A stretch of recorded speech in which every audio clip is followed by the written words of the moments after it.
Hello class 9th students. आज हम लोग थर्ड चैप्टर स्टार्ट कर रहे हैं और उसका नाम है द लिटिल गर्ल। और ये एक ऐसी बच्ची की कहानी है जिसके मन में अपने पिता के प्रति गलतफहमी है और कैसे वो गलतफहमी दूर होती है उसे राइटर ने इस स्टोरी में बताया है। चलिए स्टोरी पढ़ते हैं।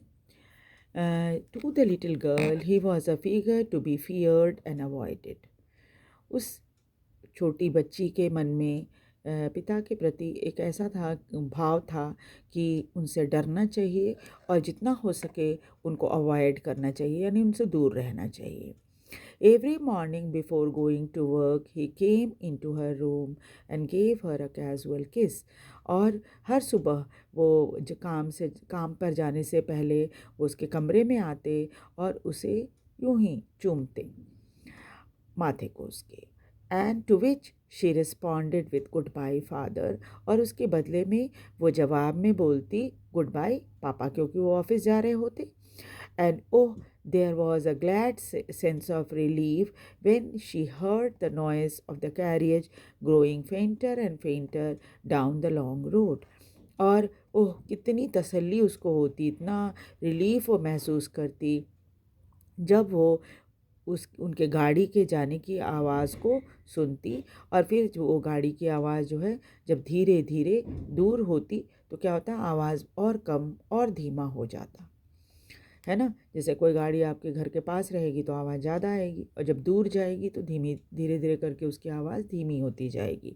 तो वो आवाज़ जैसे जैसे धीमी होती थी तो इसको बड़ी खुशी महसूस होती थी। In the evening, when he came home, she stood near the staircase and heard his voice in the hall. और शाम को जब वो वापस घर आते तो वो स्टेयरकेस के पास खड़ी रहती और उनकी तेज आवाज़ जो कि हॉल से आती थी जहाँ पर वो बैठे होते थे वो सुनती रहती थी। Bring my tea into drawing room. Hasn't the paper come yet? Mother, go and see if my paper's out there and bring me my slippers. क्या बोलते, वो बोलते कि मेरा चाय ड्राइंग रूम में ले आओ और क्या अभी तक अखबार नहीं आया है। माँ जाओ जाके देखो कि पेपर है वहाँ कि नहीं और साथ ही साथ मेरे चप्पल भी लेते आओ। Kezia, mother would call to her. माँ उसको आवाज़ लगाती, केजिया इधर आओ। If you are a good girl you can come down and take off father's boots. और वो क्या कहती उनको कि अगर तुम एक अच्छी लड़की हो तो तुम नीचे उतर कर आओ और पापा के पैर से बूट्स, जूते जो पहन रखे हैं उन्होंने, उसको उतार दो। Slowly the girl would slip down the stairs. बहुत धीमे धीमे वो सीढ़ियों से नीचे उतर कर आती। Move slowly still across the hall. और उतनी ही धीमे धीमे वो हॉल को क्रॉस करती और आगे बढ़ती। And push open the drawing room door. और फिर आगे बढ़कर ड्राइंग रूम का दरवाज़ा धीरे से धक्का देकर खोलती। By that time he had his spectacled on and looked at her over them in a way that was terrifying to the little girl. और उस समय तक वो चश्मा लगा चुके होते थे और जब वो उसकी तरफ देखते, जो उनकी वो जा रही होती केजिया उनके पास, उनकी तरफ देखते तो वो लड़की को, छोटी बच्ची को बहुत डरावना लगता था, डर जाती थी वो। Well, Kezia, hurry up and pull off these boots and take them outside. Have you been a good girl today? और फिर वो उसको क्या कहते, ठीक है केजिया, जल्दी करो, जल्दी से मेरे पैरों से जूते निकालो और उसको बाहर लेकर जाओ। एंड क्या तुम आज अच्छी लड़की की तरह सारे दिन रही? I don't know father. वो हकलाने लगती और बोलती कि मुझे नहीं पता पिताजी। You do not know. If you stutter like that, mother will have to take you to the doctor. तो वो भी उसकी नकल उतारते हुए कहते कि तुम्हें नहीं पता, अगर इस तरह से तुम हकलाओगी तो माँ को तुम्हें डॉक्टर के पास ले जाना पड़ेगा। She never stuttered with other people. वो कभी भी दूसरों के सामने नहीं हकलाती थी। Had quite given it up ये छूट गया था काफ़ी पहले, बट ओनली विथ फादर, लेकिन सिर्फ पिता के सामने वो हकलाती थी।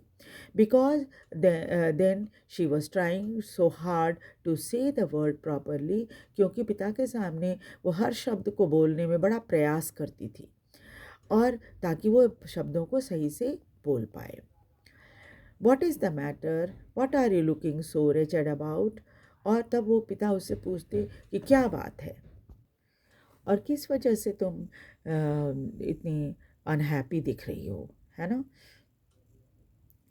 और mother, I wish you taught this child not to appear on the brink of suicide. और वो माँ को कहते कि माँ, ज़रा इस लड़की को सिखाओ कि ऐसा कुछ न करे, आत्महत्या जैसी कोई बात, है ना। Here Kezia carry my teacup back to the table carefully. फिर वो केजिया को कहते कि मेरे चाय के कप को उठाओ और टेबल पे ध्यान से रख दो। He was so big, his hands and his neck, especially his mouth when he yawned। और लड़की बड़े ध्यान से अपने पापा को देखती।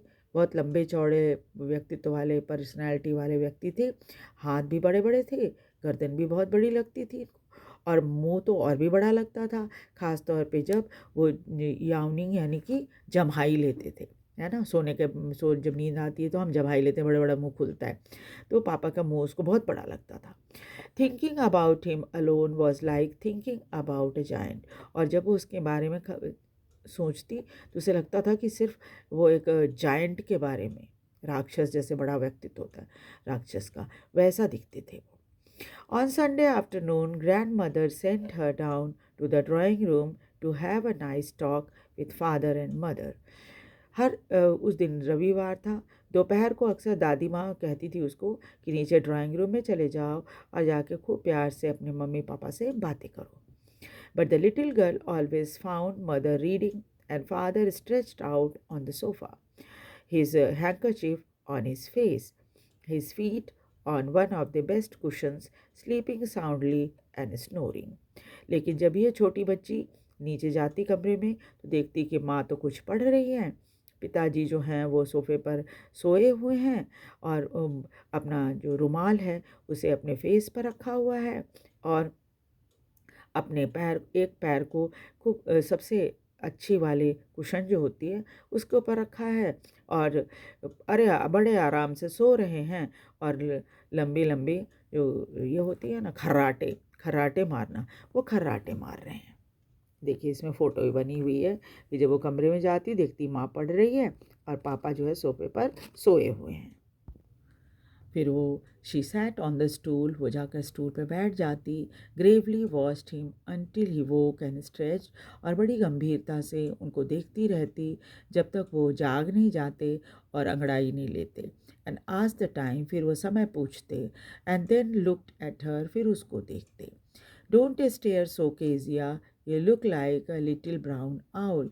तुम इस तरह से घूर कर मत देखो केजिया, तुम छोटी सी आउल की तरह दिखाई पड़ती हो, ब्राउन आउल की तरह। आपको पता है ना कि आउल की गोल गोल आँखें होती हैं, और वो जब आपकी तरफ देखेगा तो आपको लगेगा कि वो घूर रहा है आपको, है ना।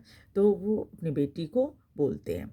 One day when she was kept indoor with a cold, एक दिन जब बहुत ठंड था और घर के अंदर ही थी, her grandmother told her that father's birthday was next week and suggested she should make him a pin cushion for a gift out of the beautiful piece of yellow silk। और एक दिन जब वो ठंड के कारण घर के अंदर ही थी तो दादी माँ ने उसको बताया कि अगले हफ्ते उसके पिता का जन्मदिन है, और उसको सलाह दी कि तुम गिफ्ट के रूप में एक पिन कुशन बना सकती हो।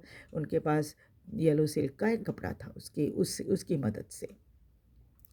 Laboriously, with a double cotton, the little girl stitched 3 sides। बड़ी मेहनत से उस छोटी बच्ची ने डबल कॉटन लगाकर उस कुशन की 3 साइड को सिल दिया था। But that what was to fill it with, लेकिन कुशन था, उसके अंदर कुछ तो भरना था, है ना, जैसे रुई वगैरह भरी जाती है, वैसे ही वो सोचने लगी क्या भरें उसके अंदर।